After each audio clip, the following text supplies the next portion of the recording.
인생의 바닥에서 깨달은 것들, 다산 정약용.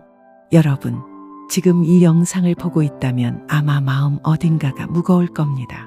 잘 나가다 갑자기 무너진 느낌, 열심히 했는데 아무것도 남지 않은 허탈함, 또는 그냥 이유도 모른 채 가라앉는 그 감각. 오늘은 그 감각을 가장 극적으로 살아낸 한 사람의 이야기를 해보려 합니다. 조선 최고의 천재 관료, 왕의 총애를 받으며 규장각에서 정책을 설계하던 사람. 그런데 어느 날 갑자기 모든 게 사라집니다. 관직도, 이름도, 가족도. 남의 끝 강진 땅으로 쫓겨나 18년을 보냅니다. 18년입니다. 한 인간의 전성기가 통째로 증발한 시간. 그런데 그 바닥에서 그는 500권 가까운 책을 씁니다. 어떻게 그럴 수 있었을까요? 오늘 이 질문을 끝까지 따라가 보세요. 다산의 이야기가 끝날 때쯤 여러분이 겪고 있는 힘든 이 시기들을 완전히 다른 시각으로 보게 될 겁니다. 다산이 유배된 강진은 산도 없고 아는 사람도 없는 외딴 바닷가 마을이었습니다. 제대로 된 집도 없이 초가집을 짓고 겨울이면 추위에 떨며 하루하루를 버텼어요. 불과 몇 년 전까지만 해도 왕과 밤새 나랏일을 논하던 그는 이제 살아남기 위해 밭을 갈고 나무를 뜯고 있었습니다. 처음엔 분노가 밀려왔을 겁니다. 왜 나인가? 형제들은 천주교 연로로 순교당하고 자신은 그 연자로 끌려왔으니까요. 배신한 동료들, 침묵하는 친구들, 멀어진 가족. 세상 전체가 적처럼 느껴지는 그 느낌. 여러분도 아실 겁니다. 실직하고 나서 먼저 연락 끊는 사람들, 이별 후 갑자기 낯설어지는 세계.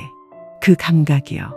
그런데 다산은 그 분노 앞에서 한 가지 질문을 자신에게 던집니다.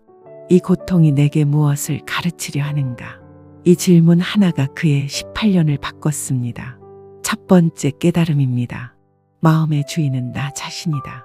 유배지에서 다산이 가장 먼저 한 일은 루틴을 만드는 것이었습니다. 새벽에 일어나 책을 읽고 낮엔 밭을 갈고 밤엔 글을 썼어요. 바깥이 아무리 자신을 짓밟아도 하루의 흐름만큼은 자신이 설계했습니다. 이게 왜 중요하냐면 바닥에 떨어졌을 때 인간이 가장 먼저 잃는 것이 바로 이 감각이기 때문입니다. 내가 뭔가를 결정한다는 감각. 세상이 나를 두드려 팰수록 우리는 점점 수동적으로 무너집니다. 그냥 흘러가게 두는 거죠.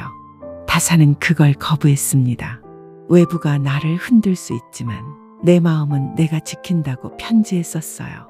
지금 여러분이 좌천당했거나 이별했거나 꿈이 막혀 있다면 세상이 끝난 게 아닙니다. 마음의 주인은 여전히 당신이에요. 다산처럼 아주 작은 루틴 하나부터 시작해 보세요. 아침에 일어나 커피 한 잔 마시며 책 한 페이지 읽기. 그 작은 결정이 바닥을 뚫는 첫 발판이 됩니다. 두 번째 깨달음. 고독은 독이 아니라 스승이다. 유배 초기 다산에게 고독은 형벌이었습니다. 평생 사람들 속에서 살아온 사람이 갑자기 아무도 없는 곳에 던져진 거니까요. 친구들은 사라지고 제자들은 멀리서 간간히 소식을 전할 뿐이었죠. 그런데 시간이 지나면서 다산은 이 고독 안에서 뭔가를 발견합니다. 소음이 사라지니까 비로소 자기 목소리가 들리기 시작한 겁니다. 그는 제자들에게 편지를 씁니다. 친구는 때론 독이 된다. 나이 들수록 기대가 상처가 되고 비교가 독이 된다. 강진에서 그는 스스로를 친구 삼았어요. 책과 대화하고 강진 바다의 파도 소리에 속내를 털어놓고 그 고독의 결과가 결국 500권의 책이 됩니다. 오늘 솔직하게 물어볼게요. 여러분은 지금 SNS에서 사람들로 마음을 채우려다 오히려 지치고 있지 않나요? 관계에 매달리다 상처받고 비교하다 무너지고 다산이 발견한 건 이겁니다. 진짜 강한 사람은 사람 없이도 서 있을 수 있는 사람이에요. 고독을 피하지 말고 한번 정면으로 앉아보세요. 그 안에서 오랫동안 잊고 있던 당신의 목소리가 들려올 것입니다. 세 번째 깨달음. 비움으로 평화가 온다. 모든 걸 잃었을 때 다산은 욕망을 내려놓습니다. 더 이상 출세를 꿈꾸지 않았고 명예를 쫓지 않았어요. 억지로 내려놓은 게 아니에요. 쫓아갈 곳이 없어지니 자연스럽게 내려놓아진 겁니다. 그런데 그 비움 속에 여백이 생겼고 그 여백에서 전혀 다른 생각들이 피어났습니다. 권력을 위한 설계가 아니라 백성의 아픔을 위한 설계가요. 목민심서가 바로 그 여백에서 태어납니다. 다산은 말했어요. 고요를 기르는 것이 마음 수양의 길이다. 유배지에서 하늘을 바라보고 파도 소리를 들으며 그는 분노와 후회를 물처럼 흘려보냈습니다. 남은 건 순수한 호기심과 세상을 바꾸고 싶다는 작은 불씨였어요. 지금 여러분 가슴에 쌓인 게 뭔가요? 원망, 질투, 막연한 미래 걱정. 그 감정들은 나쁜 게 아니에요. 그냥 너무 오래 안고 있는 게 문제입니다.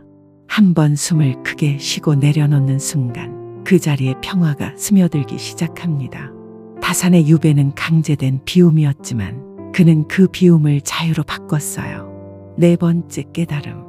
실패는 끝이 아니라 씨앗이다. 다산이 설계한 수원 화성. 그가 제안한 수많은 개혁안들. 생전에 제대로 실현된 건 거의 없었습니다.